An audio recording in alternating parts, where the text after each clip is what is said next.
रत्नागिरीमध्ये शिंदे गटाच्या आढावा बैठकीचं आयोजन केलं गेलं होतं। आगामी होणाऱ्या निवडणुकांच्या पार्श्वभूमीवरती या आढावा बैठकीचं आयोजन केलं गेलं होतं। यावेळी उद्योग मंत्री उदय सामंत यांनी सगळ्यांना संबोधित केलेलं आहे।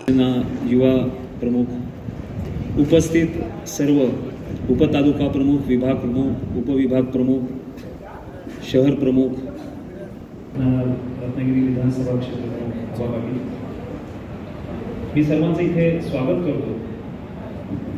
तुम्हाला आठवत असेल काही दिवसापूर्वी माननीय पाटक साहेबांच्या उपस्थितीत आपली एक आढावा बैठक झाली होती आणि त्या आढावा बैठक त्याच्याबाबतीत त्यांनी मार्गदर्शन केलं होतं। एक लक्षात घ्या, या वर्षी आपल्याला संपूर्ण वर्षभर मैदानात लढायचं आहे आणि ती संपूर्ण लढत जी आहे तर ती आपल्याच लोकांबरोबर असू शकते, हे लक्षात घ्या। त्यामुळे आपण सर्वांनीच तयारीने उतरायचं। अगदी शिवदूतांपर्यंत, अगदी जिल्हा प्रमुखांपासून शिवदूतांपर्यंत जे जे कार्यकर्ते आहेत, जे जे शिवसैनिक आहेत, तर त्यांना मार्गदर्शन करण्यासाठी येणार आहेत। आणि ती बैठक जी आहे, तो जो मेळावा आहे, भव्य सभा जी आहे, ती 8 तारखेला।